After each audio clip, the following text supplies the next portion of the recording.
tá entrando na área de transferência da Gigahertz. Esse é o 439º episódio do podcast, patrocinado pela ExpressVPN e apoiado pelos mais detêncios em gigahertz.fm/apoio. Pessoal, que assim que a gente acaba de gravar já recebe a edição sem edição. Estamos com uma boa meia hora de papo aqui. Falei do meu rolê pelo Rio Grande do Sul. Rolezinho rápido. Tipos de comida, umas que enganam, umas que não, umas que é bom não comer muito. O papo foi bacana. Eu sou o Marcos Mendes, tenho claro, assim como toda semana por aqui, o Rambo e o Coca. Tudo bem com vocês? Olá! Excelente, meus tarefados. Tô acompanhando de orelhada. Eu já tô no lucro, porque eu, sem saber que ia ter o lance do aumento do visto, agendei o visto hoje no dia da gravação. Eu fui lá renovar o visto, deu tudo certo. E aparentemente o cara da pipoca tava falando que o fluxo caiu bastante, porque o pessoal já tá assustado e com medo que vai pagar mais caro. E eu acabei dando sorte. Sem querer, renovei no preço antigo, que ainda assim é caro. Segundo pesquisa do Instituto Data Pipoca. Exatamente.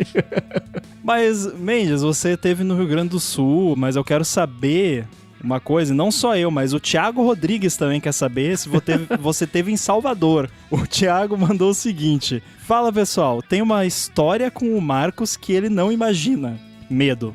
Esse medo fui eu que inseri aqui. Em novembro, estava de férias em Salvador e fui ao restaurante Ori. Vi um rapaz que parecia ser o Mendes. Fui caçar uma foto dele e debati com a minha esposa se era mesmo ele. Ela me encorajou a dizer um oi, vai lá falar com ele, mas eu evito atrapalhar em qualquer situação. Já cruzei com muitas pessoas conhecidas dos meus nichos viajando a trabalho, mas sempre tento não incomodar. Como vocês agem quando encontram alguém conhecido ou que acompanham? Abraço e espero que o Marcos não tenha notado um estranho encarando sua mesa.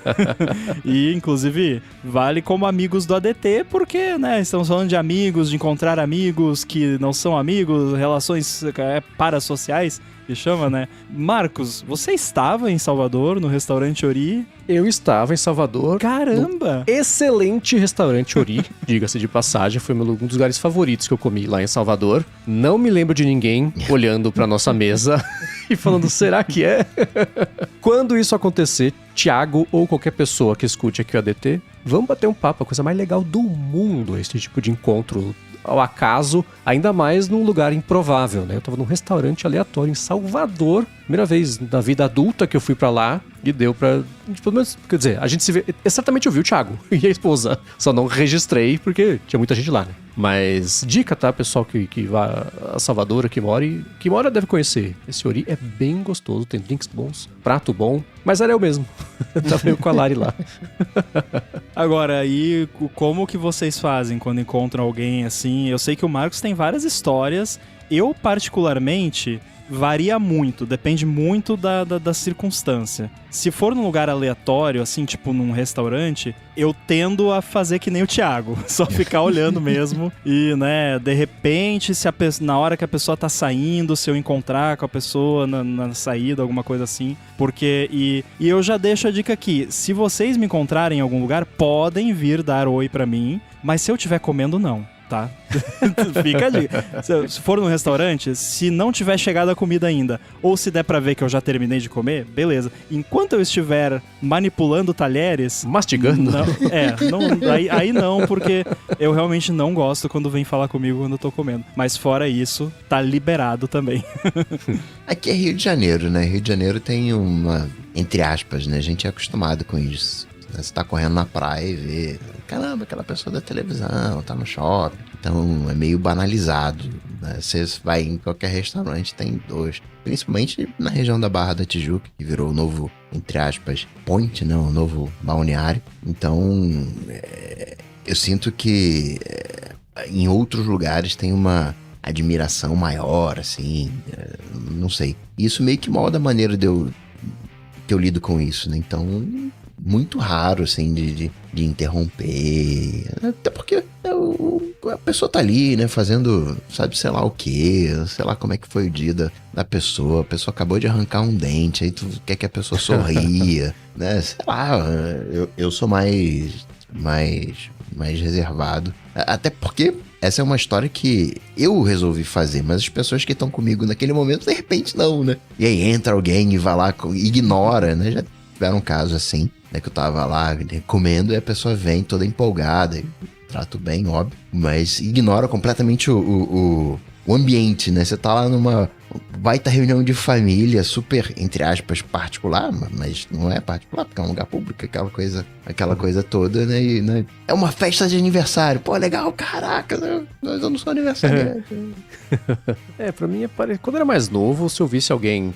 vou classificar como famoso, né? Que eu admiro, assim. Eu ia, querer conversar, bater uma foto. Hoje em dia, não mais, assim. Que eu lembro que eu me arrependo, mas também...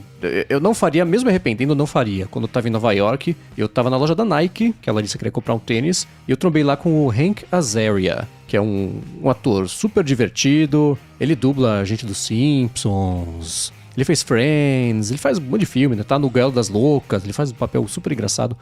Ele passou atrás de mim e eu só falei, You Rock. Ele olhou assim, fez assim e beleza. Mas em outro contexto, se não fosse um bando de gente em volta, numa loja, né? E vem que é ele, vão querer fazer fila pra tirar foto. E o cara tava com a família, né? Era um outro contexto. Mas esse eu queria ter a chance de novo de encontrar só com ele e conversar 3 minutos com ele, só pra falar, putz, You Rock, mas com um pouco mais de profundidade. Mas de resto, quando eu era criança, eu lembro que eu vi o Supla quando eu era criança, eu alucinei, saí correndo atrás dele, quis falar com ele. Aí você cresce, passa um pouquinho.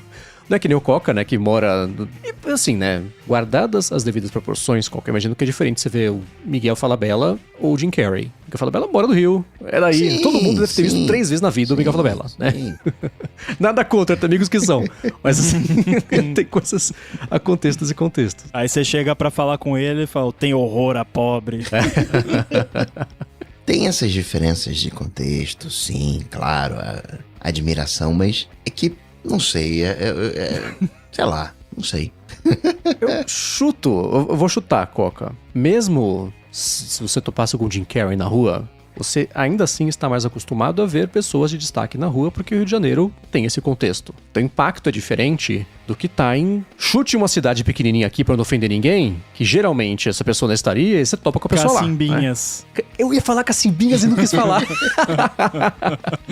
Se tiver alguém ouvindo em Cacimbinhas, por favor, manda um alô ADT, a gente ama Cacimbinhas. Agora, um contraponto. Quando eu morava em São Paulo, eu tava indo pro Loop Studio, eu já devo ter contado isso. Eu saí de casa, eu atravessei em linha reta a rua, tinha um bar na frente da minha casa. Tava sentado ali no bar, fumando um cigarro, o Fábio Lione, que é um cantor de metal, ele cantou no Rhapsody, ele cantou no Angra, tá no Angra, acho que até hoje o tempo, tá fazendo um tour solo aqui. Aí eu olhei pra ele, aí eu fui... Aí eu voltei e falei, cara, com licença, você é o Fabione, né?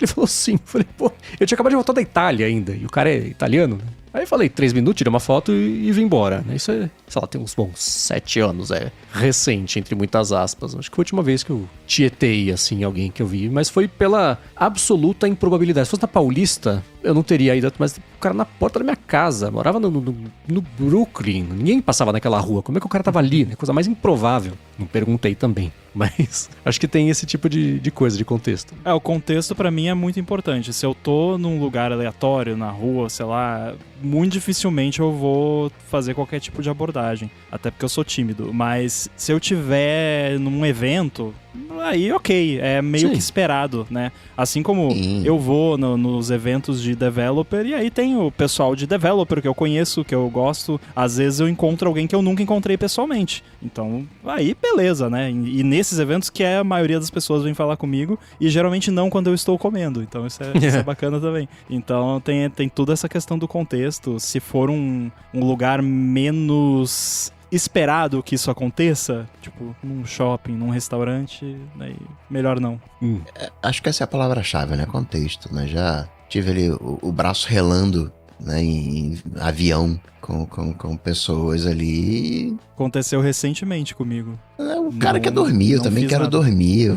Vamos tirar aqui uma foto. Às vezes gera, né? Situações engraçadas que a gente vê, mas acho que é o contexto, né? Sei lá, eu vi um meme super engraçado envolvendo Rambo, porque, né, quando a pessoa fala Rambo, pensa lá no filme Sylvester Stallone, aquela coisa toda. A gente aqui, quando pensa em Rambo, né, pensa, né, no Guilherme Rambo. Mas eu não vou mandar um meme pro Rambo sobre Rambo, porque por motivos óbvios. Ele ouve, né, histórias, né, a vida inteira, né, eu contexto, né? Então, galera aqui, ó, Sylvester Stallone aqui, que né, é legal, que divertido. Mas pra... É impossível ter algum vídeo viral de Korg que eu não tenha visto, porque alguém sempre me manda.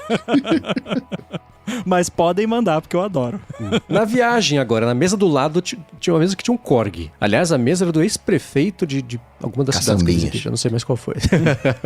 E tinha um Korg, era igualzinho o Yoshi. Eu ia tirar foto e falei, não, cara, você quer saber? Todo mundo deve viver Korg e mandar foto pro Rambo. Ele sabe como é que é um Korg. Aí eu acabei não mandando. Sabe que até que não, porque não é tão comum se ver por aí. Embora aqui, na região aqui onde eu moro, volta e meia a gente se depara com Korg na rua. Aí fica que nem o DiCaprio apontando. Ou seja, Rio de Janeiro é lugar de famoso, Santa Catarina é lugar dos Korgs. Sul todo do Brasil, eles dominam. Resumo da ópera, podem sim vir falar com a gente, com os asteriscos que vocês pontuaram aqui. Se você me encontrar, posso estar comendo, de pé, sentado, vem falar comigo. Enfim, se eu estiver comendo e vier falar comigo, eu vou te atender super de boa, mas prefiro que não. Aí você fala farofa, só de sacanagem. No banheiro, jamais, por favor. Ok. Não. Encontramos o limite. Muito menos apertar a mão.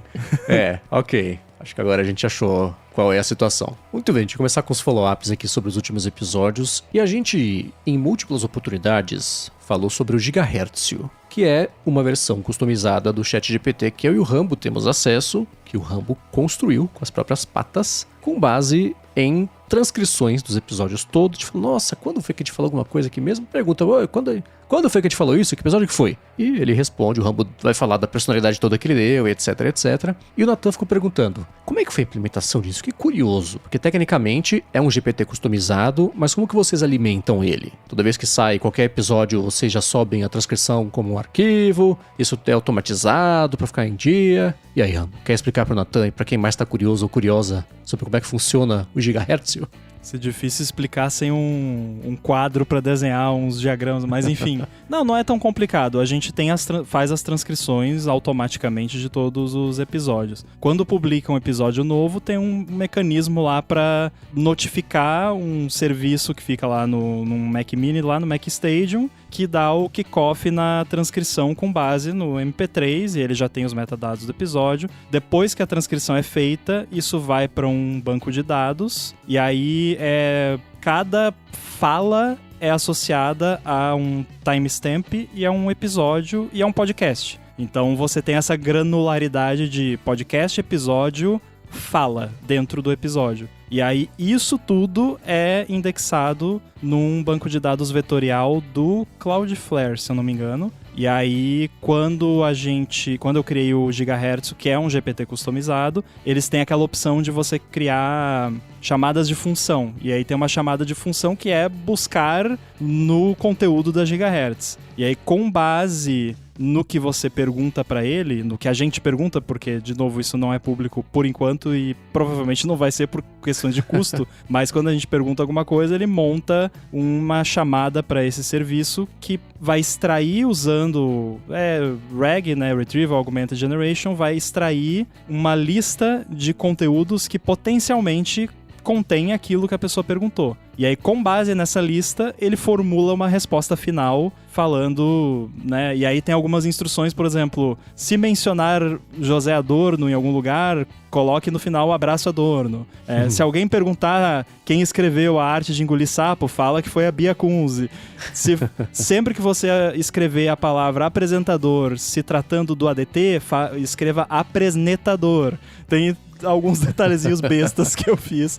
Então, é isso. Mas não é assim, parece super complicado, mas não é tão complicado e poderia ser muito mais simples se eu fosse fazer ele hoje. Porque Nossa, na sim, época né? que eu fiz isso, era ainda meio novidade esse monte de coisa. Então, foi meio fita crepe e cuspe, assim. Então, hoje em dia, daria pra fazer bem mais simples e talvez eu vou fazer um overhaul disso um dia, porque eu quero adotar lá o esquema de detecção de quem está falando no Whisper, que vai ser incrível, vai melhorar muito. E a própria OpenAI agora tem o esquema de RAG embutido, tem outras ferramentas, então uma hora dessas eu ainda quero mexer nisso. Então, se alguém tá pensando em fazer algo parecido, vai ser muito mais tranquilo do que quando eu fiz, que ainda era um pouquinho menos prático. Mas no geral é isso. E sim, é tudo automatizado. No começo, a transcrição sempre foi automatizada, mas no começo, essa indexação eu tinha que mandar fazer manualmente. Então, sei lá, uma vez por mês eu mandava indexar e aí fazia tudo lá, mas hoje em dia já é tudo automatizado. O Augusto falou aqui, nossa, esses dias eu tava precisando de acesso a esse cara aí. Tava tentando achar um problema, ele fala que o Marcos teve já no app, não consegui lembrar qual foi. Bom, fala comigo agora que eu tô aqui, né? Você pode falar que app que era, que eu posso tentar te ajudar.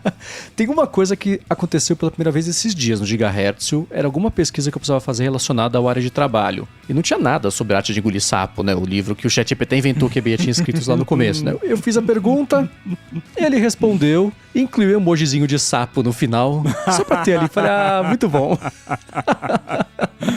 Que sacanagem. Essas coisinhas dão toda uma graça, né? Mas o que o Rambo falou de gerar custo, né? Como essa estrutura toda usa API, que tem custo de chamada, tem bater lá no Cloudflare, essas coisas, no volume, geraria, mesmo sendo um custinho, né? E acabar gerando custo. Quem sabe virar algo exclusivo de adetências e adetências premium. Não vou deixar segredo, é algo que a gente considera fazer. Então, Augusto, se você é um adetêncio, mais detêncio, talvez um dia você vai ter acesso, porque aí fica mais fácil, porque realmente, pra, sei lá, até, digamos assim, 100 pessoas usarem, é de boa. Passou disso, tipo, liberou geral? Não, aí não dá pra saber quanto vai custar. Porque, tipo, só eu e o Mendes usando, custa meio centavo por mês. Mas, né, aí você vai multiplicando de meio centavo em meio centavo, você chega em 1 milhão em algum momento. Sim. E a gente usa hoje em dia como uma ferramenta quando precisa. No começo, você sai conversando, sai perguntando pra ver o que ele vai responder, né? O efeito novidade faz a gente usar mais, né? Não tem guardrails também, então se alguém quiser chegar e ficar falando de física quântica com o negócio, ele vai falar, né? Então tem que ter alguns cuidados. Mas você mandou muito bem com essa estrutura toda, é bem divertido e já salvou algumas vezes aqui tempo, que é o objetivo dele, né? Agora, sobre aquele papo de dados e China, etc., um ouvinte anônimo que não colocou anônimo no e-mail lá no tickzinho, mas vamos tentar aqui preservar para garantir que ele possa entrar nos Estados Unidos depois. Ele deu um update da viagem dele. Ele falou: ativei a proteção avançada de dados na China, então só no Reino Unido que não funciona. E ele falou: também assinei pelo iOS para ganhar 7 dias de graça a ExpressVPN, porque é o tempo que eu preciso e eu tenho que falar obrigado ExpressVPN por conectar nos Wi-Fi chineses. Ele falou que assim que acabar a assinatura da VPN atual dele, ele vai trocar para ExpressVPN. Brincou aqui de ser um patrocínio gratuito. Bom, o episódio de hoje é patrocinado por ela, né? Então a gente pode brincar com isso à vontade. E junto disso, tem aqui um follow-up do Rambo sobre Advanced Data Protection e a China, que tá aqui faz umas semaninhas, porque como você não pôde participar na semana passada, e foi uma coisa que aconteceu logo no dia seguinte, eu acho, da gravação do episódio da semana retrasada. A gente apertou o stop na gravação e não foi nem eu, foi o Coca. O Coca foi lá conferir, e porque a gente tinha ficado em dúvida se o Advanced Data Protection estava disponível na China ou não. E a gente tinha meio que concluído no episódio que sim. Porém, o Coca achava que não, e o Coca estava certo, como muitas vezes ele está. E depois ele foi conferir e, de fato, não tá. Esse lance de poder ligar a proteção avançada de dados na China, provavelmente é aquele esquema de grace period que tem, assim como tem para as coisas da Europa também. Porque a Apple sabe que você está só de passagem na China. Então deve ter ali um período de, 15 dias, um mês, não sei quanto tempo é, que você ainda consegue usar recursos do device que são geofencizados para não funcionar na China. Então provavelmente foi isso que aconteceu no caso desse ouvinte. E aí pôde ligar dessa vez. Mas eu ainda acho melhor ligar antes de viajar, porque ligar isso numa viagem eu acho um pouco arriscado. Ok, e para quem não conhece esse Advanced Data Protection, o link vai estar na descrição aqui, mas é o nome em inglês inglês indica, se você é uma pessoa que acaba sendo mais visada ou quer proteger mais os seus dados, você liga umas chavinhas extras para proteger melhor ali a informação que está na sua conta do iCloud, no iPhone, enfim, né? No ecossistema todo aí de dados. Agora, sobre a sua frustração, Rambo, com o 1Password, o Danilo Requena falou o seguinte: no último ADT, o Rambo falou que está à beira de sair do 1Password por alguns motivos, e ele fala, estou na mesma. Para qual app vocês iriam? Migrariam, né? Se fosse o caso. Olha, eu confesso que eu não pensei muito ainda a respeito disso, mas eu tenho na minha mente duas opções principais, que seriam usar o próprio Passwords da Apple, que tá bem melhor já tem suporte a one-time, passkeys e compartilhamento, várias outras coisas. Porém, eu tenho um certo faniquitozinho de ser literalmente aí tudo na mesma cesta, sabe? Porque eu já tenho tudo da Apple, tudo tá na conta da Apple. Isso eu acho que seria legal ser separado, pra ter uma redundância, uma coisa que não tá no ecossistema da Apple por segurança. E aí, nesse sentido, um que vem em mente que eu tô considerando experimentar em breve é o da Proton. Eu não sei como é que chama agora, mas tem a Proton Mail, Proton Calendar, Proton tudo, e eles têm agora um Proton Passwords, não lembro agora como é que chama, mas enfim, tem o 1Password da Proton, e aí eles são super confiáveis, pelo menos assim, na minha opinião, né, até onde eu sei, em questão de privacidade, segurança, é tudo com criptografia ponta a ponta. Então eu tô considerando testar pra ver se eu gosto. Eu vi um review recentemente de alguém que tava usando, que deu um bom review a respeito, porém, um dos downsides que essa pessoa citou já é uma coisa que ia me pegar, que por enquanto ele não suporta anexos nos itens.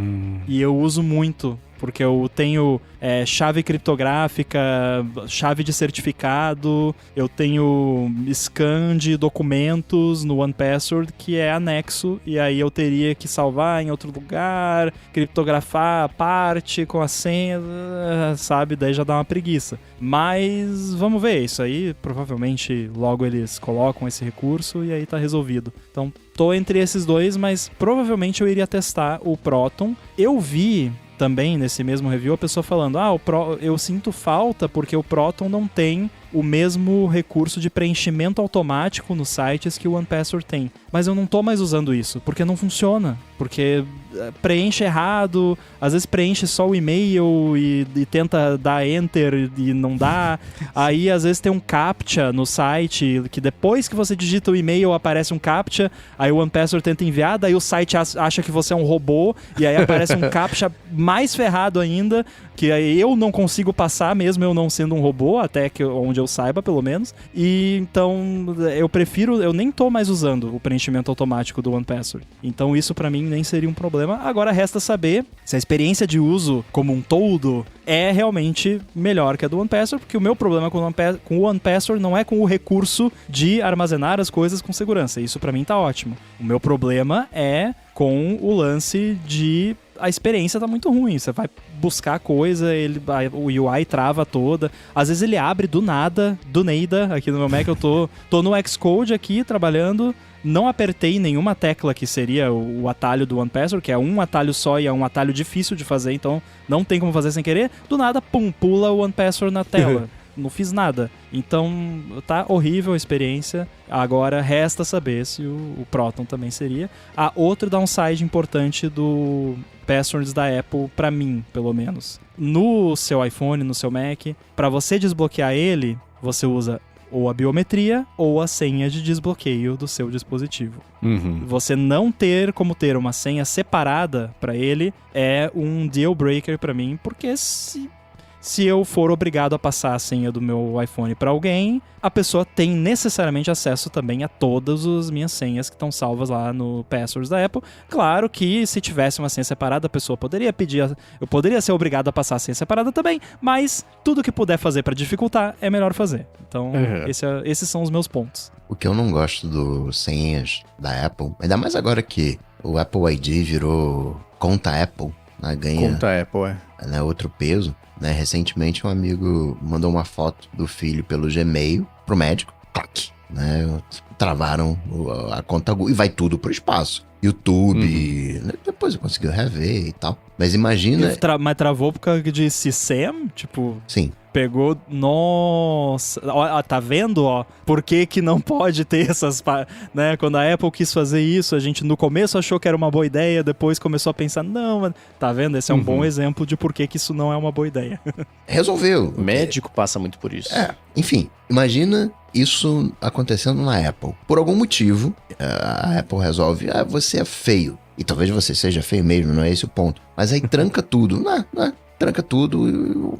E aí? Como é que você pega a tua senha? O Phil Schiller fica chateado com você e aperta um botão lá, né? Eu acho, nesse sentido... Não que isso já tenha acontecido, assim, né? Mas, totalmente assim, hipotético. Poderia acontecer. Ok, mas já tem ali os meus contatos, vou perder os meus contatos, vou perder a minha agenda de compromissos, vou perder as minhas fotos. Sim, mas acho que senha é um pouquinho mais importante. É porque acaba sendo toda a sua vida digital. Pra mim, eu nunca tinha tido um problema conceitual com usar os senhas do iOS. E na verdade, acho que ele tá mais difícil de usar hoje em dia do que ele era há um ano no Mac, que é Antes do Mac era muito fácil, né? Pra consultar as senhas do Safari, vai lá nos... Command vírgula, já caía ali no senhas, pegava, agora é um app separado e dentro do Safari ter só o aviso, não tá mais aqui, o que é frustrante. Mudamos, então tá mais chato de usar hoje em dia, mas eu só uso ainda o OnePassword. Bom, a gente tem a nossa conta da Gigahertz mesmo, então foi uma decisão de negócio, mas no pessoal, além do profissional, porque eu passei a usar o OnePassword antes do iOS ter a função nativa dele. Hoje em dia tá dividido. Eu vou criar uma conta, o iOS sugere a senha, vai, preciso fazer a conta logo. Então tá meio assim. Se eu fosse sair do OnePassword, eu acabaria indo lá para essa função nativa mesmo do iOS. O que eu desliguei do OnePassword recentemente foi no Safari, você vai preencher uma senha, ele vinha, cutucava, quer salvar aqui o passkey? Mas às vezes é uma senha que não é pra misturar a minha conta pessoal com a profissional, é da Gigahertz, que eu assim, bagunça. Eu não sei se eu vou cadastrar o passkey, o Ramo não consegue usar, sei lá, né? Então, aí era o tempo inteiro fazendo isso, eu desliguei essas sugestões. E é chato que agora ele não me deixa preencher automaticamente o two-factor. Fazer login no MailChimp, como é que chama lá? No Stripe. É Stripe que a gente usa? É o Stripe. Aí agora eu tenho que abrir o OnePassword feito, um animal, pegar o código, não tem mais esse preenchimento automático. Mas só dele não ficar pentelhando às vezes nem login, só preencher um campo e ele fala, quer o passkey? Aí eu desisti. Dica em tempo real aqui, eu imagino que você tenha o atalho global do OnePassword, Command /, que ele abre a janelinha do OnePassword. Toda vez por acidente, sim. Tá, mas aí você abre, se você tá já no site, ele já vai, teoricamente, selecionar o item correspondente ao site que você tá, mesmo que ele não vá preencher automaticamente. Aí você pressionando Command-Option-C, ele copia o One-Time Password. Não precisa fazer tão manualmente assim. Até por isso que não me faz tanta falta o preenchimento automático, porque já virou memória muscular. Command-Ctrl+, Command-Shift-C, copia a senha, cola. Command-Ctrl+, Command-Option-C, copia o One-Time Code, cola, pum, 2 segundos. Tá, então... eu vou tentar, porque eu tinha desligado também o atalho de teclado, que eu sempre invocava um password aleatoriamente, numa hora que não era pra fazer isso. Comand contra-barra? Sei lá, eu bato meio torto no teclado e vinha isso. Era sempre no momento que eu não... Toda vez que ele aparece por acidente é inoportuno, mas era sempre... Acho que eu nunca tinha usado de propósito isso, e por muito tempo eu nem sabia como é que invocava esse atalho. Só brotava aqui na tela quando eu sabia que eu bati errado, em vez de ser um Command Enter, sei lá. Aí eu desliguei também. Então, hoje nossa, teve um atalho que eu tive que desligar no Xcode, que é ridículo, que é... Porque quando você tá usando os previews do SwiftUI, você aperta Command-Option-P para ele fazer refresh do preview. E aí, Command-P é imprimir. Aí, volta e meia, não encostava direito no option ali, rapidinho. Aí, e pior que antes de abrir a janelinha de imprimir, dá meio que uma travada no Xcode, assim. Daí, deu uma travada. Ah, não, o negócio de imprimir. Aí, 2 segundos depois, aparece a janela de imprimir. Daí tem que dar... Quem é que vai querer imprimir? Eu não sou funcionário do Elon Musk. Isso que eu ia falar, só se for trabalhando no Twitter. Imprimir o meu código. Então, eu desativei o atalho Command-P. Muito ridículo. É, excelente. Nem precisava ter atalho, né? Tem alguém que fica imprimindo tanto coisa que tem que ter atalho pra isso?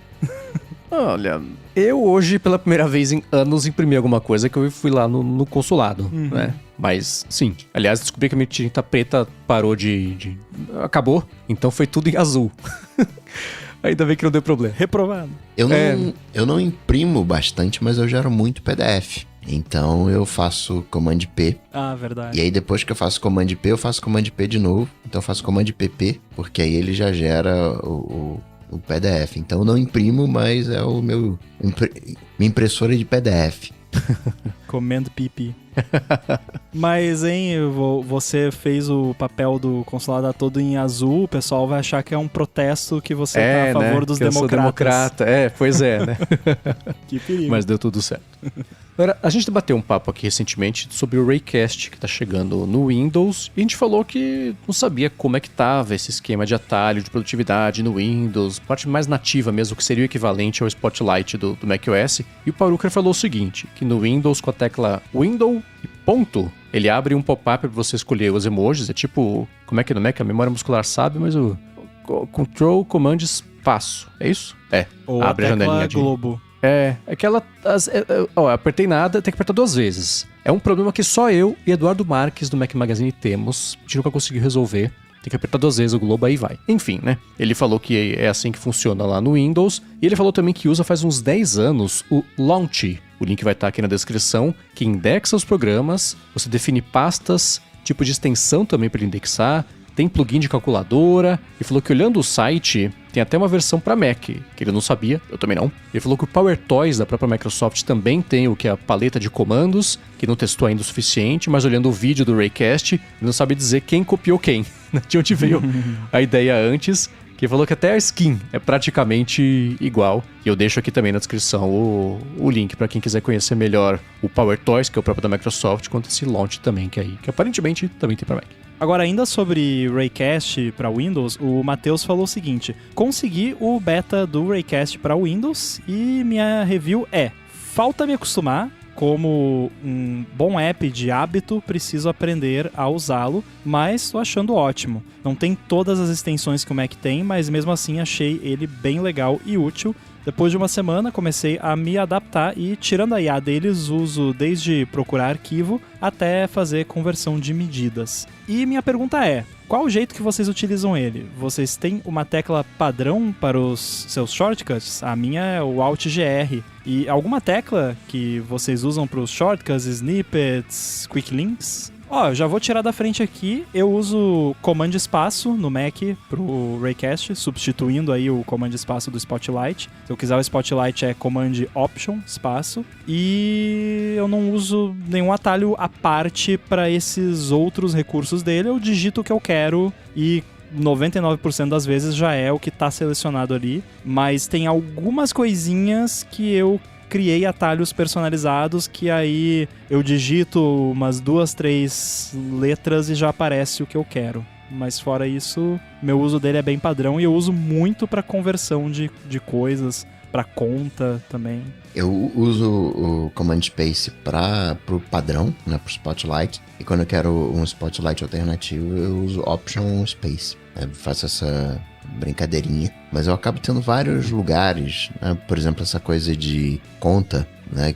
Você pode usar a extensão. Mas muitas das vezes eu já estou num lugar. E aí eu já uso aquele lugar onde eu estou escrevendo, coloco a expressão, seleciono o texto. E aí ele já interpreta aquilo. 8 mais 4. Então eu coloco o resultado, dá 12. Então eu vou espalhando também os pedacinhos naquilo do jeito que faz mais sentido pra minha cabeça, pro meu uso. Já comentei, né? Tentei fazer o Raycast colar, não colou, isso no Mac, né? E pra mim é o Command Espaço abre o Spotlight, eu tenho o Option Espaço que abre o ChatGPT e o Control Espaço que abre o Perplexity. Tá tudo aqui, né, no dedo da mão esquerda. Orgulho do Coca, né? Que não precisa esticar muitos dedos, uma mão só, maravilha. Mas... E agora com esse Spotlight do Mac, hora que funcionar vai ser mó legal. Porque ele tá com uns problemas de indexação de arquivo, aquilo que o Rambo falou, que pra mim no começo eu não tinha dado. Arquivo, só reiniciando o Mac ele volta a encontrar. É bem frustrante. Eu tenho o Excel que eu tô abrindo, o Excel não, o Numbers, né? Que eu tô abrindo bastante. Às vezes ele só aparece, às vezes não, né? Mas todo esse esquema de você poder apertar, né? O Command Espaço, aí você aperta, sei lá, o Command 1 para ele pesquisar só em Applications, o Command 2 para ser só em Files, o Command 3 em Ações, o 4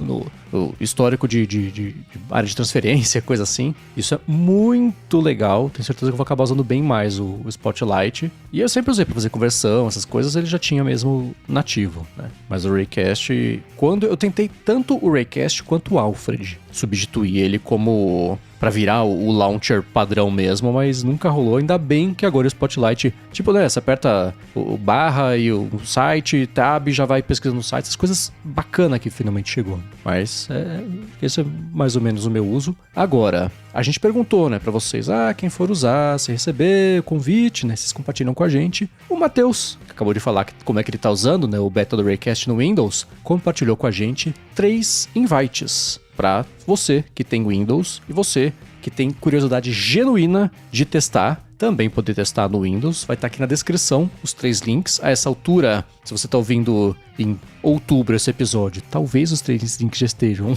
esgotados, mas vai ficar aqui o seguinte, o contrato que vocês assinaram sem saber. Quem pegar esses convites, receber novos convites, compartilha com a gente, retribua a gentileza pra gente poder seguir distribuindo aqui e mais gente poder testar, que eu tenho certeza que vai ter gente louca pra testar que vai ter perdido dessa vez. Então vamos tentar ajudar todo mundo que quer acesso a receber esse acesso. Vocês vão contando pra gente como é que tem sido a reação, não, né? Mas as expressões de vocês quando vocês testarem o Raycast, como foi o caso do Matheus. Obrigado ao Matheus por ter compartilhado com a gente esses 3 links. Boa! Agora, um outro assunto que é um daqueles quase perenes já aqui do ADT é daquela minha ideia do aplicativo de ouvir, você marcar as passadas por minuto que você quer para manter um ritmo e você escutar o aplicativo sendo aquele batalhão de pés batendo no chão, né, que estimula a corrida, coisa assim. Falei sobre essa ideia, tem pessoal que já tá fazendo, que é muito bacana, a gente falou isso na semana passada. Quero falar sobre outros follow-ups que chegaram a respeito disso, mas antes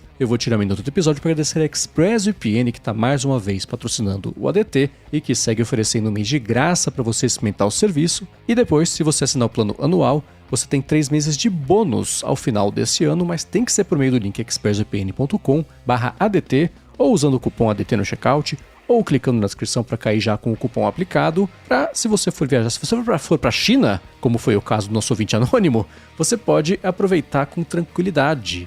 Usar o seu aplicativo do banco, usar, né, botar sua senha, trafegar dados, mexer em arquivos, porque nem a ExpressVPN sabe quais são os sites que você está acessando, quem é você, para onde você está indo, de onde você veio, qual que é o seu dispositivo, nada disso. Fica tudo criptografado nos canos impenetráveis, o que é excelente para sua privacidade. E outra coisa bacana é o streaming. Se você usa muitos streamings, você acessa aqui do Brasil, você vê o catálogo do Brasil, que é diferente do que tem na China.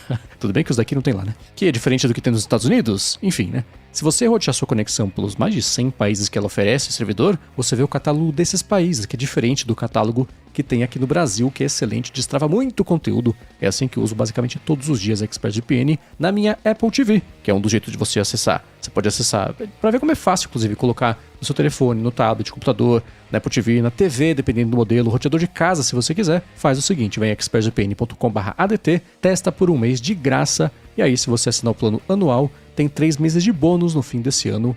Muito obrigado, ExpressVPN, pelo patrocínio de mais esse episódio do ADT e pelo apoio a toda a Gigahertz. Valeu! Obrigado. Muito bem, esse papo do aplicativo de corrida, né? Aquela ideia de você ter a minutagem batendo ali, o batalhão de passos, jeitos de você ficar mais estimulado durante a corrida. O Alex Furtado falou o seguinte, que no Spotify tem playlist que você escolhe por faixa de batidas por minuto. Aí elas seguem um ritmo constante do que você escolheu, então com isso você consegue escolher o ritmo também que você pretende fazer a corrida para colocar o fone e meter o pé, como ele falou. A ideia veio daí, na verdade, né, de ter as músicas e virar sua passada para quem nunca, sim, como eu falei, né, até a gente tá falando aqui com o Arthur, abraço pra ele, que pra mim nunca fui muito de ouvir música correndo, escutava contra os dedos às vezes de uma mão, às vezes que eu corri escutando música, ou é podcast ou era nada, né? Então veio mais ou menos daí. Mas o Maurício Bonani falou o seguinte, não sei se alguém já sugeriu esse aplicativo por aqui, mas ele parece fazer o que o Marcos deseja, é o Endel, endel.io. Ele falou que na página de atividade, tem lá, né, que o Endel AI automaticamente detecta a sua atividade e responde com o soundscape, o ambiente sonoro otimizado para bater com a sua contagem da frequência de passos. Ele falou que descobriu por acaso esse aplicativo durante uma busca por atalhos, pelos shortcuts, no site do Matthew Cassinelli, né? Que é um dos que fizeram o Shortcuts, que antes de chamar Shortcuts era o Workflow, né? Isso. Eu vou deixar aqui na descrição o link para esse handle. Eu não testei, dando uma espiadinha aqui no menu do site deles. É interessante que eles têm muitas aplicações, vão desde foco até dormir, até o TDAH, o relaxar, atividades. Interessante. Vale a pena dar uma espiadinha pra quem quiser testar. Vocês podem até... Eu não tô com tempo de correr, mas quem correr pode falar pra gente também como é que foi a experiência de vocês. E o Thiago Ferraz, ainda falando sobre música, mas daquele estudo que as músicas ouvidas até os 17 anos geram uma conexão maior emocional pro resto da vida, pra ele é muito real. Ele já tinha ouvido falar sobre isso e ficou impressionado com o quanto que é verdade. Ele também ouve muitas músicas mais novas nas corridas, mas quando toca as da adolescência, não só o corpo sua, mas os olhos também. Mexe demais com as emoções. Eu achei curiosa essa discussão, eu não estava aqui, mas eu tinha visto sei lá, mais de uma referência que eu não lembro agora exatamente onde foi, que era em torno dos 30 anos, esse cutoff. E pra mim, pessoalmente, óbvio que, anedoticamente falando, a minha experiência não se aplica a todo mundo, não estou afirmando que é a realidade de todo mundo. Eu acho que ainda não chegou, porque eu ainda tenho música nova que eu escuto, que eu gosto. Não é gostar, é mexer com as suas emoções, é diferente. Mas mexe. A proposta qual que é? O cutoff vai até os 23. É que o pico é nos 17. Nos 17 anos é quando você tem mais emoções. E aí, como o Mendes chama dos anos formativos, você tá construindo emoções e tá mexendo isso com as músicas. E aí isso vai construindo a sua personalidade, fica entranhado. Então toca aquela música como se chacoalhasse a tua casa toda. Quando você passa desse, né, vai reduzindo ali, né, 17 é o pico, vai caindo, indo até os 23, e aí você chega nos 30 anos, você ouve uma música, você vai gostar da música, você vai ter uma interação emocional com aquela música, tudo bem, tudo tranquilo, mas vai ser uma, entre aspas, uma interação mais racional. Não vai evocar, ela não vai se misturar na sua personalidade, que a sua personalidade já tá, né? O seu caráter já tá formado. A ideia bem resumidamente, é mais ou menos isso. Você vai gostar de novas músicas? Claro que vai gostar. Vai mexer com as suas emoções? Claro que vai mexer com as suas emoções. Mas não visceralmente. Essa é uma das, entre aspas, justificativas teóricas. Na minha época era melhor. Sim, na sua época era melhor e sempre vai ser, porque tá misturado com as emoções e você nunca vai ter aquelas emoções fervilhando de novo na sua vida da maneira como estava lá nos seus 17 anos, para ter essa mesma mistura. Podem acontecer outras coisas, você pode passar a odiar as músicas, né? Enfim, né? Não é uma certeza. Mas essa é a proposta de misturar na sua personalidade, né? Vincular com a música. Olha, eu tenho dificuldade de identificar as emoções que eu estou sentindo, então talvez eu não seja a melhor pessoa para falar sobre isso. Mas assim, eu não... Assim, tem músicas que eu conheci muito depois dos 17 anos que, pra mim, me trazem o mesmo sentimento de ouvir uma música que eu conhecia antes. Então, enfim, mas cada um é uma pessoa, então, né, sempre tem as exceções. De repente, pra mim, vai demorar um pouquinho mais pra chegar nesse cutoff, mas eu acho também que é meio difícil de identificar esse tipo de coisa, porque como que você sabe se você não... Eu vou usar o termo gosta, mas eu sei que não é só sobre gostar, mas que você gosta mais daquela música que você ouviu quando você tinha 15 anos, porque de fato rolou esse lance aí, ou pela nostalgia, porque aquela música te lembra uma época que você gostava, ou que o seu pai ouvia aquela música aí, te lembra a sua família. Então é difícil, né, distinguir uma coisa da outra. Mas sim, obviamente que se é uma música que o meu pai tocava essa música no domingo quando ele tava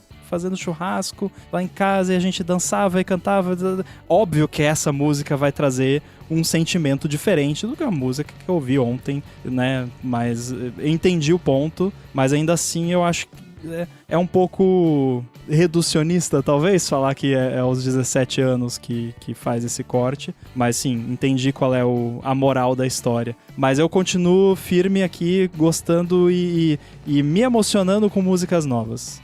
A dificuldade para achar esse ponto, né, os 17 anos, é dos psicólogos lá que fizeram uns estudos, colocaram lá, espetaram o coração, viram que o coração bate diferente, viram que o cara, né, correu que nem um super-homem ali. Se alguém souber a música que vai me fazer correr que nem o super-homem, me manda, porque até agora não conheci nenhuma. Eu acho que o lance dos 17 anos, eu acho que até tarde pra como eu entendo o que é que causa, que eu falo dos anos formativos, né? Que nem, sei lá, que é tudo não, né? Mas geralmente é na mesma idade que o pessoal começa a gostar de Nirvana, né? Descobre como se fosse aquela grande revelação da vida. Como ninguém nunca me contou sobre isso, cara?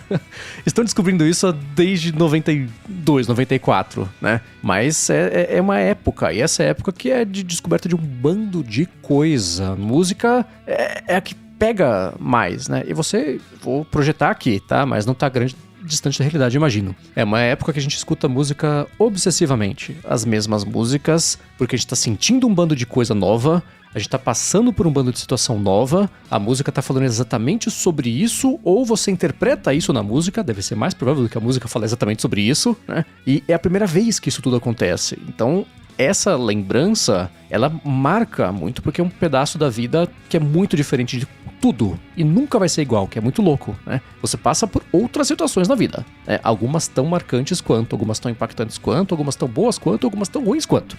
Cada vez que você passa por uma delas, se alguma música fizer parte desse contexto, especialmente se você não tá ouvindo essa música antes, cola uma coisa na outra e é impossível desassociar. Por passar 30 anos, você vai escutar a música, você vai lembrar do dia que você ouviu essa música, quando ela fez a diferença pra você, pro bem ou pra mal, né? Tem uma fala, o Ethan Hawke, uma entrevista com ele, que ele fala sobre como as pessoas não valorizam a arte até elas passarem por algum tipo de problema ou de situação que a pessoa tenha que sentir que ela não está sozinha, que alguém já sentiu aquilo na vida antes, e geralmente é aí que entra a arte, uma música, um livro, um filme, uma poesia, qualquer coisa que dê pra ela se conectar e falar, tá, não tá sozinha, alguém já passou por isso, deixa eu ouvir 30 vezes isso agora pra a tal da sofrência, né?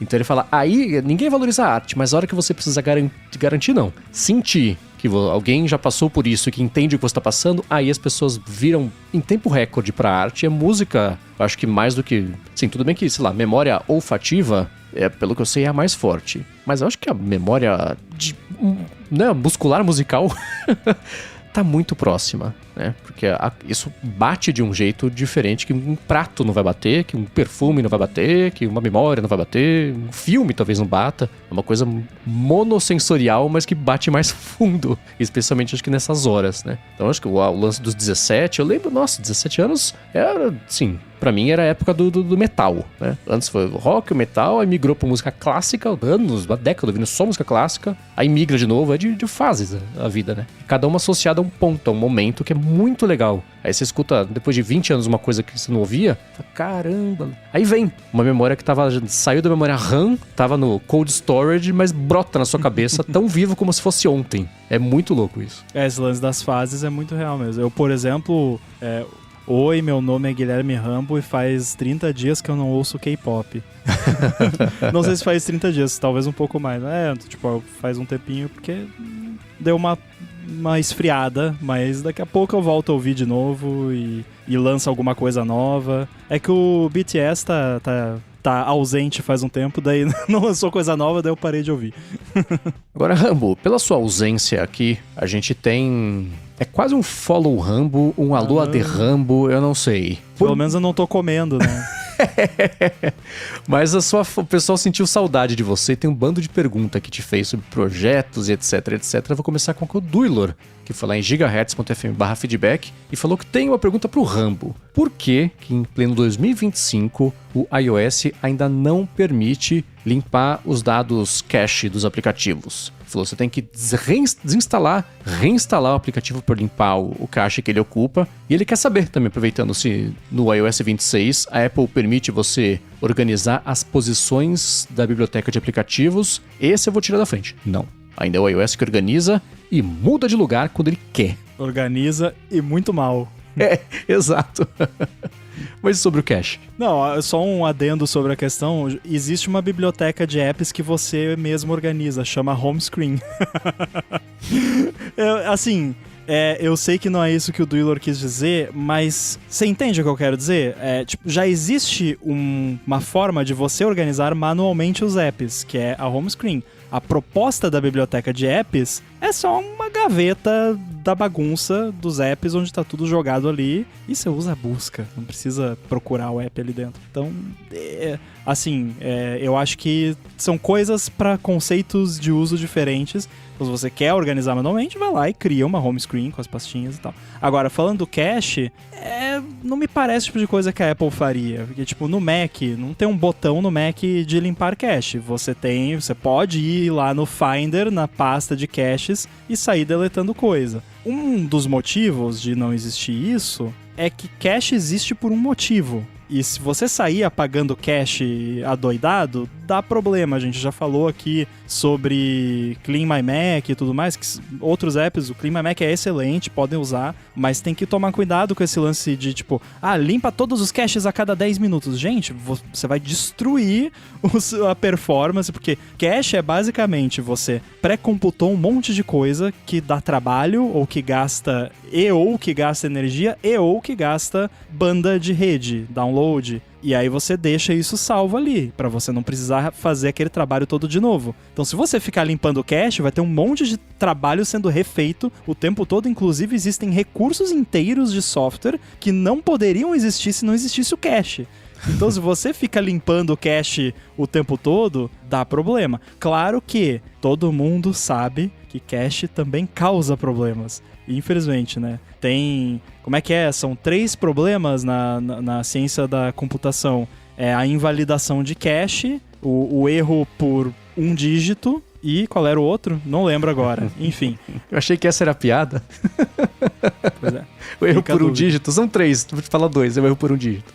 Pois é. Essa é a piada. Mas... tá.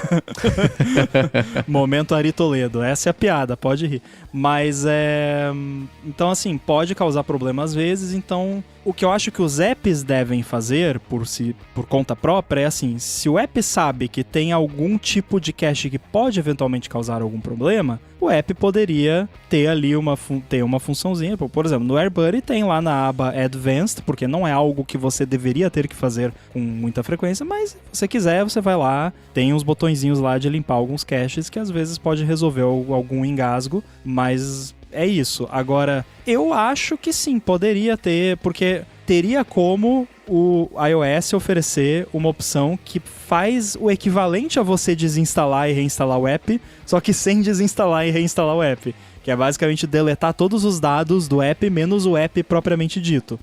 Tecnicamente, nem seria muito difícil fazer isso. Mas aí eu não sei por que a Apple não faz. Porque, sim, eu sei que de fato acontece, não deveria, mas acontece de... Putz, o app fica deslogando sozinho, ou apareceu uma tela de erro e não fecha mais, vai lá, deleta o app, instala de novo, resolvido, né? Mas seria legal poder resolver sem fazer isso. O ideal seria não acontecer, né? Pra começo de conversa.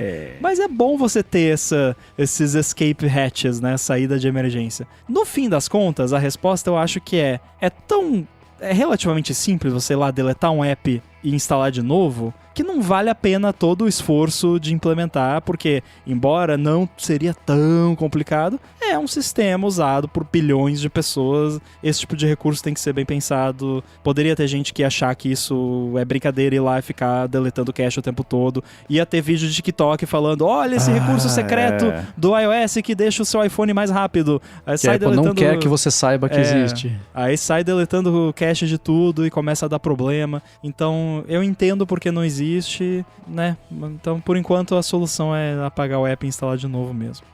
E Rambo, o João Freire quer saber pra que serve o Chibi Studio. Muito bem, o Chibi Studio se escreve Chibi, C-H-I-B-I, Chibi, que significa pessoa pequena em japonês. E Olha, não sabia. Nossa, não sabia.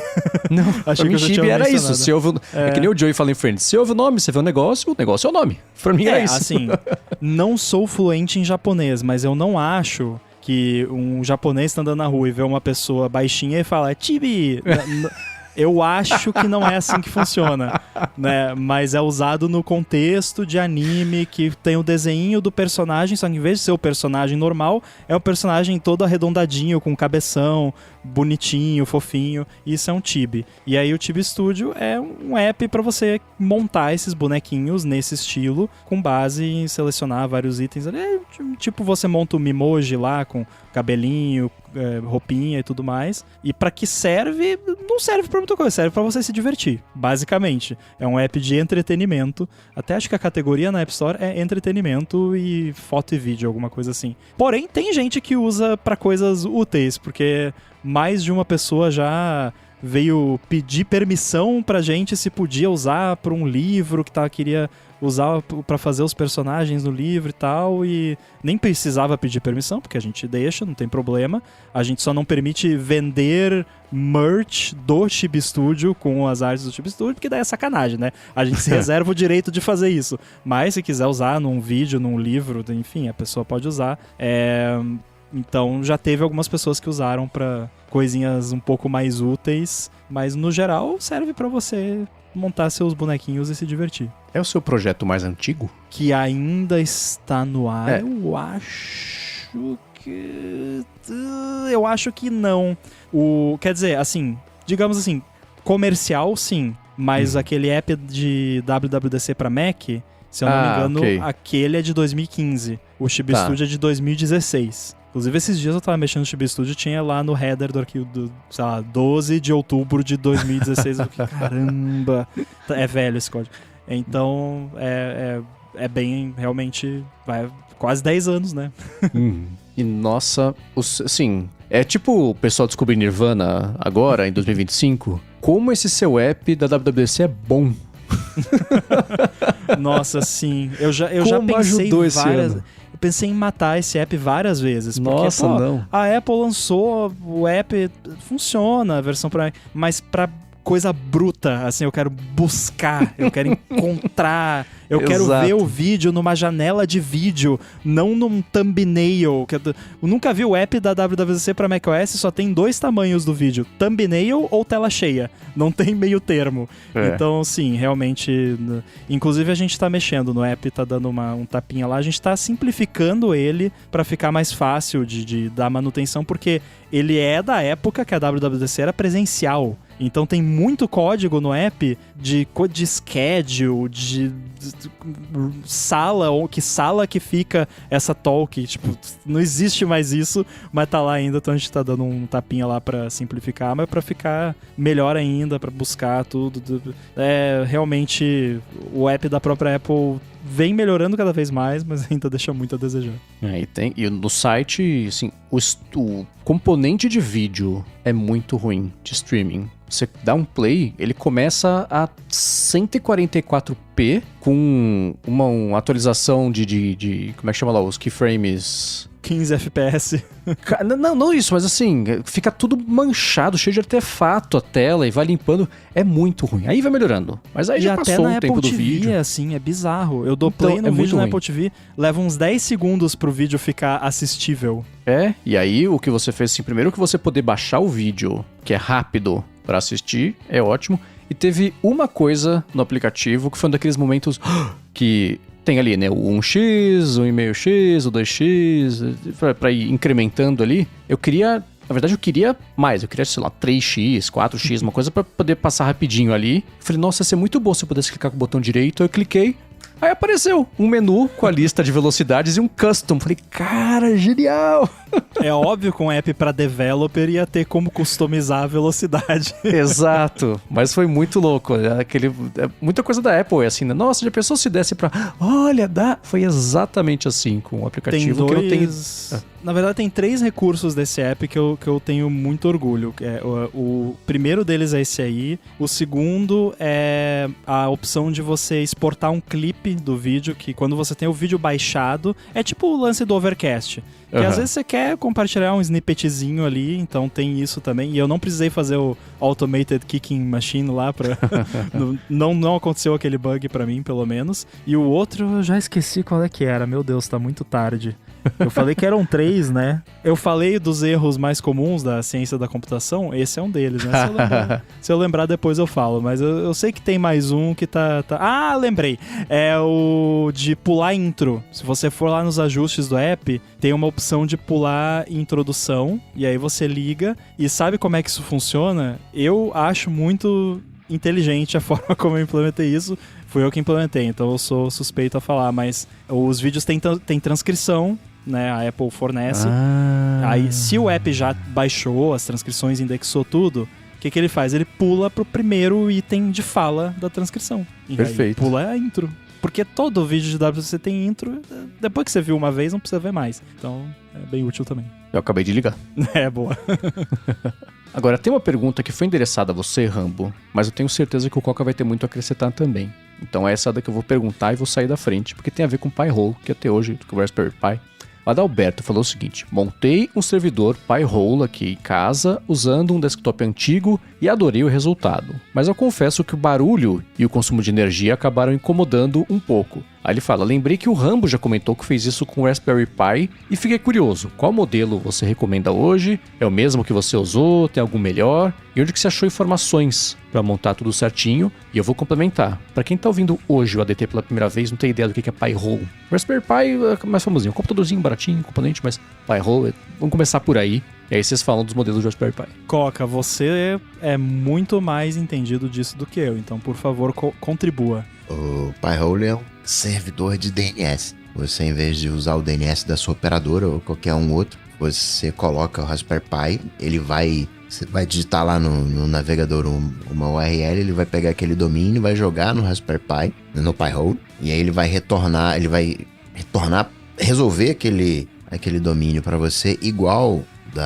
faz a tua operadora, só que você coloca algumas listas no Pi-hole. Então ele vai identificar e falar, sabe esse domínio aqui, ele é de tracking, esse domínio aqui é de anúncio. E aí ele vai retornar para você um DNS, um IP inválido. E aí você não vai conseguir carregar. No final das contas, o que vai ser a sua experiência? Você vai estar navegando sem anúncios, né? Basicamente aí sem tracking, e aí você pode configurar. Essa é a proposta do Pi-hole. Ele tem alguns momentos de alta, onde ele consome muita CPU, que é quando ele está montando essas listas, que é quando você liga, ele tem um consumo alto, é um processamento alto, baixa as listas, vai montando tudo. Quando ele atualiza essas listas também, que ele faz isso de tempos em tempos, mas no geral o Pi-hole ele é bem enxuto, sei lá, 200 MB de memória ele roda tranquilo. Então qualquer máquina que tenha, entre aspas,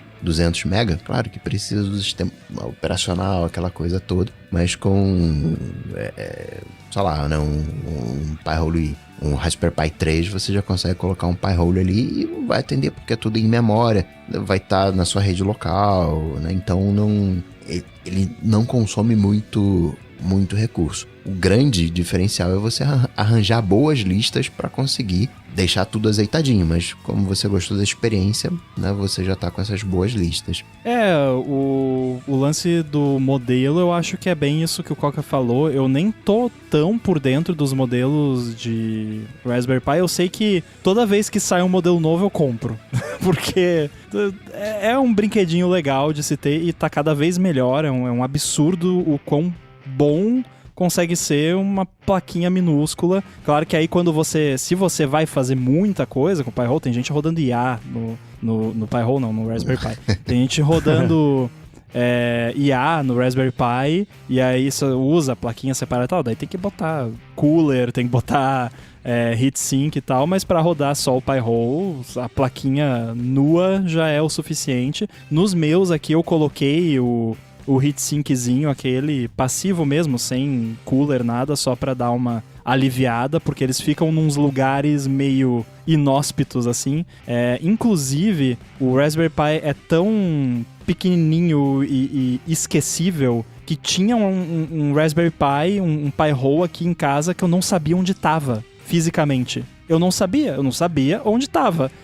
Eu tenho 2 Pi-holes para redundância, que eu gosto de ter 2, porque se um cai, eu gosto de ter o outro, e aqui na minha rede é radical. Tudo passa pelo Pi-hole, se o Pi-hole sair do ar, acaba a internet. Por isso que eu tenho que ter 2, porque pode acontecer de dar uma travada ali, de reiniciar alguma coisa, mas aí eu tinha que mexer fisicamente no hardware, e aí eu, caramba, onde é que tá esse negócio? Eu fiquei procurando, ele tava lá na sala, no alto, atrás da TV lá do negócio. Eu demorei pra achar, foi uma caça ao Pi-hole aqui em casa, mas achei, e eu tenho quase certeza que os 2 que eu tenho aqui são o modelo 4. Agora eu não lembro qual dos modelos 4 que é, mas é modelo 4. E assim, eu nem uso muito, no meu uso nem é muito avançado, e o meu principal motivo de usar é 1,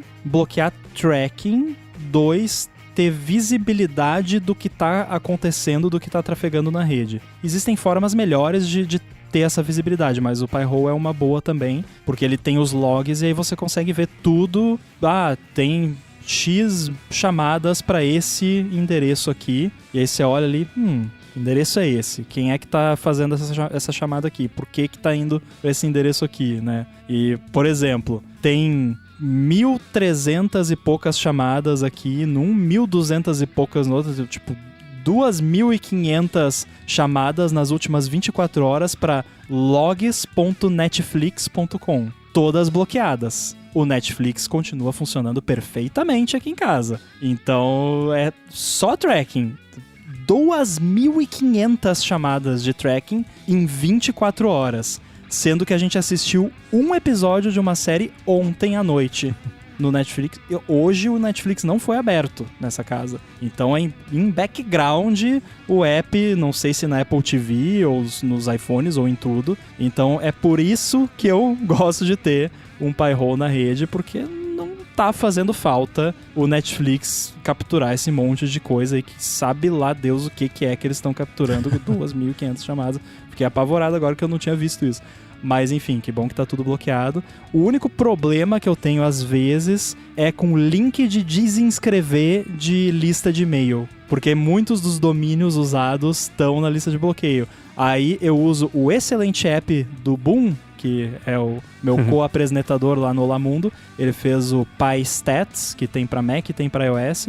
Aí você configura lá e ele tem um widgetzinho que você vai lá e desliga por 5 minutos o Pi-hole para você poder clicar no link de desinscrever do e-mail. Quando eu vou comprar passagem aérea, eu faço isso também, just in case, porque site de companhia aérea sempre dá pau, mas não é só mandinga, assim, eu não sei se faz diferença nesse caso, mas eu sempre desligo o just in case. Você desliga só o suficiente pra Netflix ficar feliz, né? Yes, consegui. Peguei aqui, né? Só falta eles usarem esse mesmo domínio pra aqueles lances de, tipo, ver se a casa é a casa mesmo, daí daqui a pouco você não está na sua casa. Daí eu vou cancelar logo esse negócio que já devia ter cancelado. Eu tenho esse mesmo problema dos links de cancelamento de e-mail.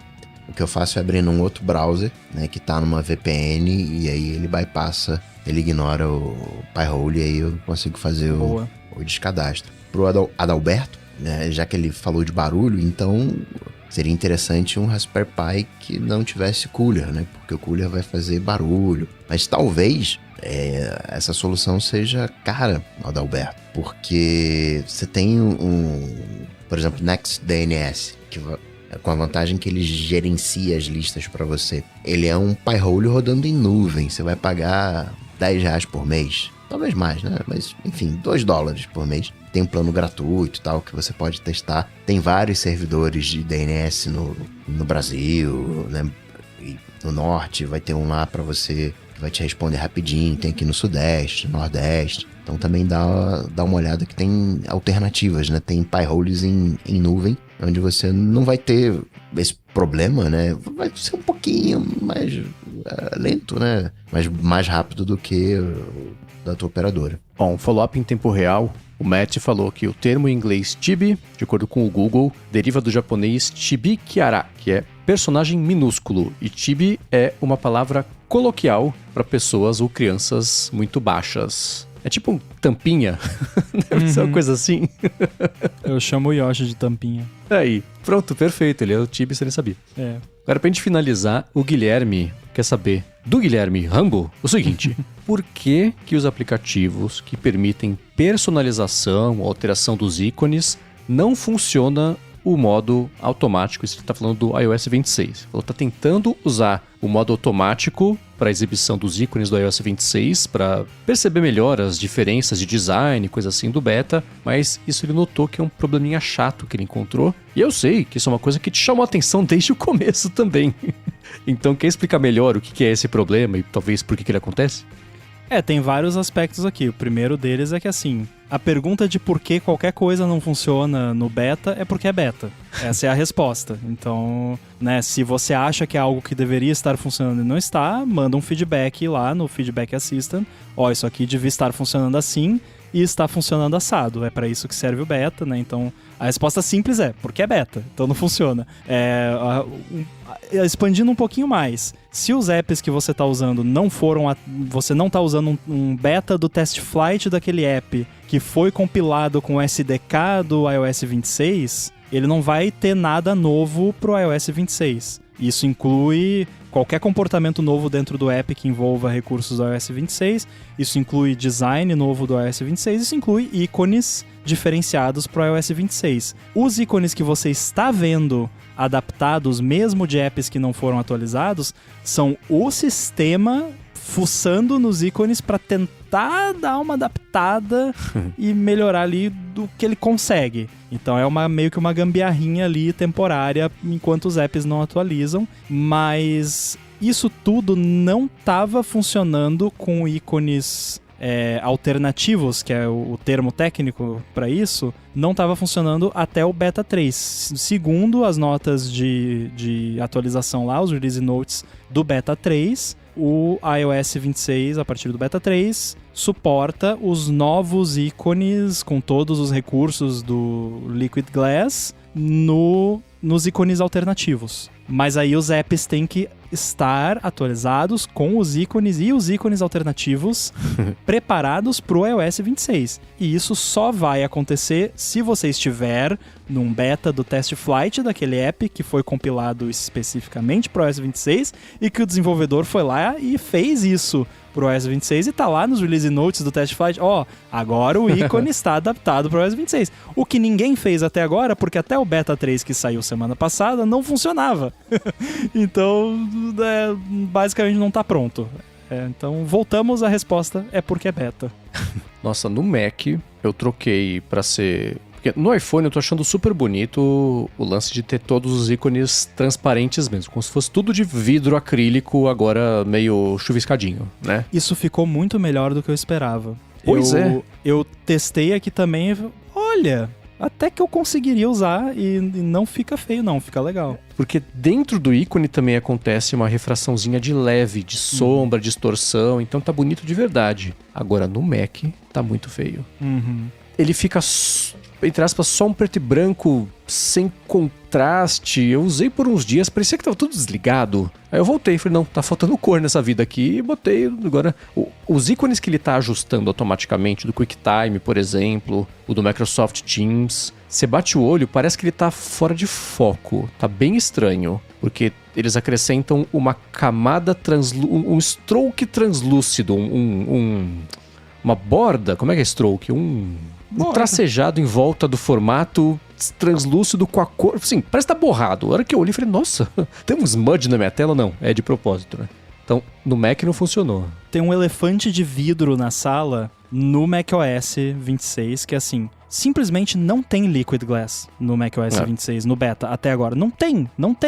Não existe o efeito de translucidez da como é que chama? Refração, não tem no Mac. O lance dos elementos se morfarem e se combinarem e um fagocitar o outro, não tem no Mac. Eu fui fazer aqui, porque tem no SwiftUI, no AppKit, as ferramentinhas para você criar esses efeitinhos e não funciona.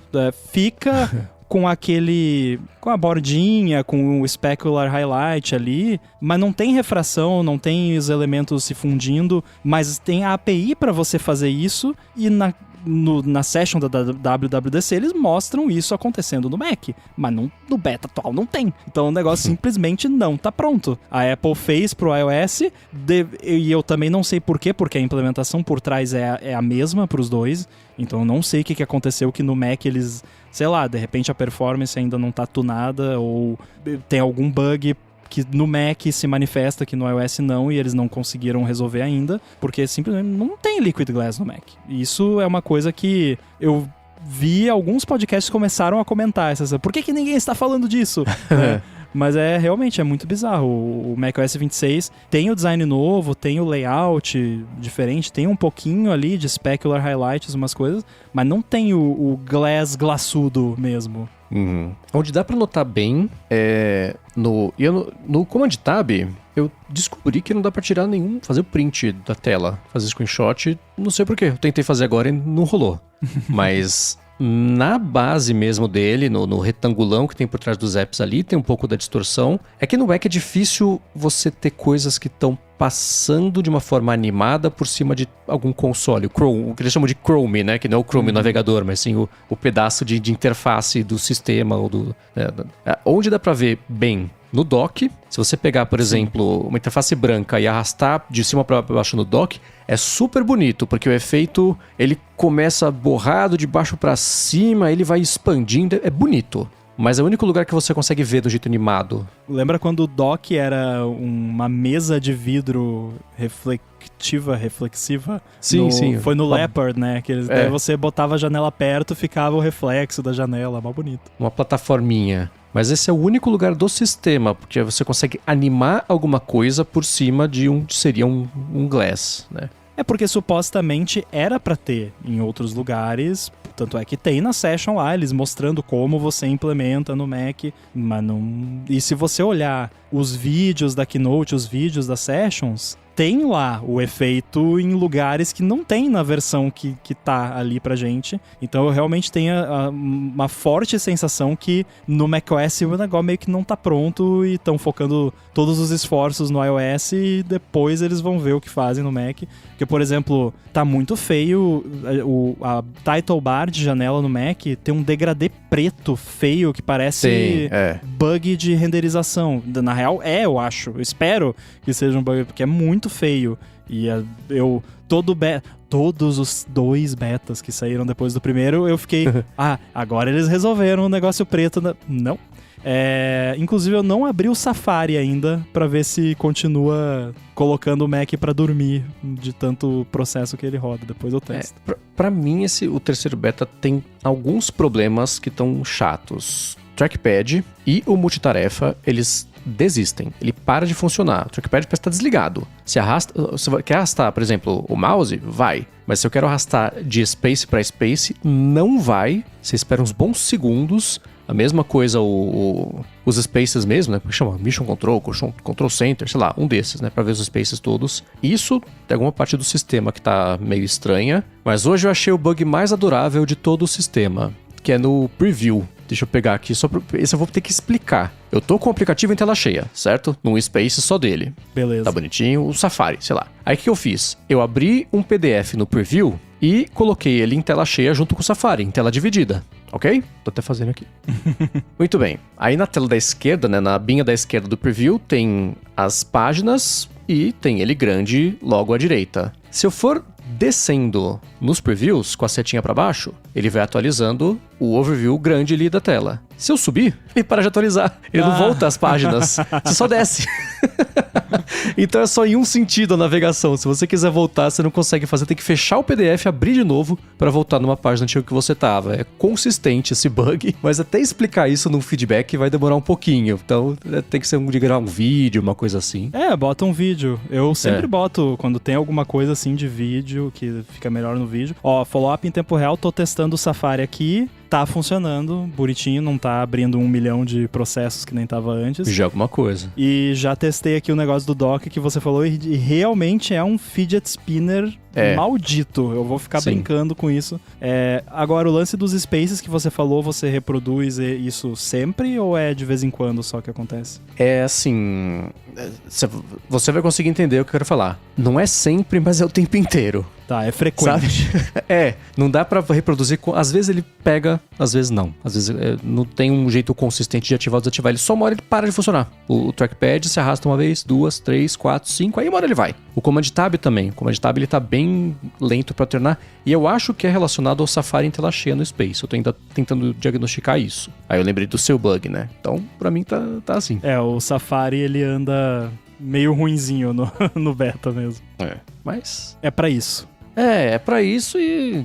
sei lá, né? Beta público que não vem, não sei se vai sair junto com o 4, se não vai, sei lá. Eu fiquei feliz que não saiu beta essa semana, porque eu tô meio ocupado, não queria ter que fuçar em beta. Eu também fiquei bem feliz que não saiu essa semana. Embora não é impossível rolar uma maldição da quinta-feira. Não seria a primeira vez, mas assim, é improvável. O de macOS não pode sair.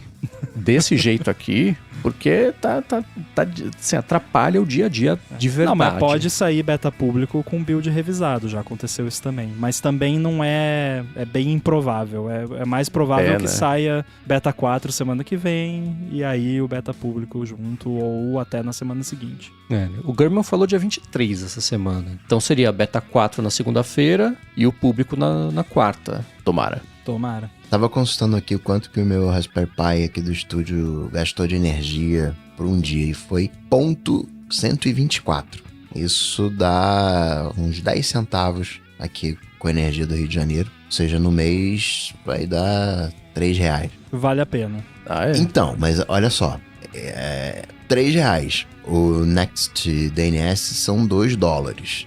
Já fica... porque não tem muito jeito. Esses R$3 você vai ter que gastar para manter o serviço. No caso ali, ele fala de desktop. Desktop consome, mesmo sem monitor, consome um absurdo. Vai consumir ali umas 10 vezes mais, 15 vezes mais do que o Raspberry Pi. Aí já joga para R$30, 20, R$30 a energia. Então se for levar na ponta do lápis, né, para fazer uma análise da melhor opção, tem várias coisas para serem consideradas.